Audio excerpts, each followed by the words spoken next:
faire une position de croix efficace, ce qu'il y a de très important, c'est le placement. Qui dit croix dit perpendiculaire. Pour cela, un bon contrôle, c'est un contrôle qui passe avec la main en dessous de la tête. Quand je viens venir pour me placer, je dois avoir mon genou collé à sa tête. C'est un bon maintien, c'est quelque chose qui va m'aider par la suite. Ensuite, au niveau de mon placement, une jambe derrière en balancier, de manière à pouvoir tout simplement être efficace. Une fois que je garde le contrôle ici, je peux venir resserrer et ensuite gainer. Le transfert du poids de corps est très important. Là, on va échanger les rôles.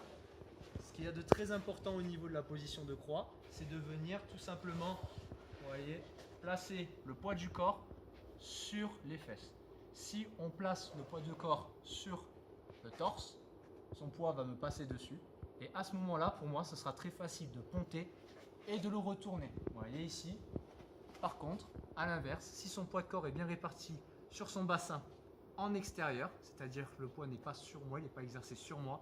Ici, par contre, même en pontant, c'est très compliqué d'arriver à pousser. Deuxième chose très importante, le placement de la tête. Quand on est ici, sa tête ne doit jamais être de mon côté. Vous voyez ici, je vais pouvoir passer ma main pour venir pousser. De cette manière, ce n'est pas efficace. Donc, la tête toujours tournée de l'autre côté. De cette manière, je ne vais pas pouvoir venir mettre ma main pour bloquer. Chose supplémentaire, si j'ai envie de sortir d'une position de croix, je vais pouvoir faire deux choses. La première étant celle que je vous ai montrée, c'est-à-dire placer sa main en dessous du cou. Même sur une protection, ça peut passer, c'est de venir casser l'intérieur pour pousser. Si je contrôle le cou, ici, je vais me servir de ma deuxième main pour pouvoir venir pousser au niveau du bassin. Ici, mon avant-bras passe bien au niveau du bassin et d'un coup sec, je pousse. C'est déjà un moyen pour sortir.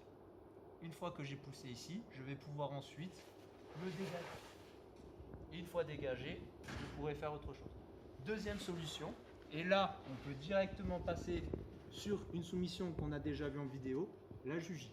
Pour cela, même principe, je viens mettre mon avant-bras sur le cou et là, tout simplement, je viens pousser et en poussant, je garde le contrôle du bras. Vous voyez, son bras est resté, je vais pousser et là, je peux venir récupérer. Une fois que j'ai fait ça, ma deuxième jambe peut venir ici ou je peux la remettre en place. Très important au niveau du placement, rappel, le pouce bien en l'air, la flexion du coude dans l'axe et ici, je peux venir exercer la tension. Je resserre toujours bien mes jambes afin que l'épaule ne puisse pas partir. Dans l'éventualité où il résiste, c'est-à-dire qu'il vient attraper, je peux faire énormément de choses aussi. Je peux venir ici et en me penchant tout en serrant, casser la position. De cette manière, je peux venir me replacer et exercer la pression. Deuxième solution, dans cette position-là toujours, je peux venir tenir et casser avec mon pied. De la même manière, je viens descendre et je peux venir casser.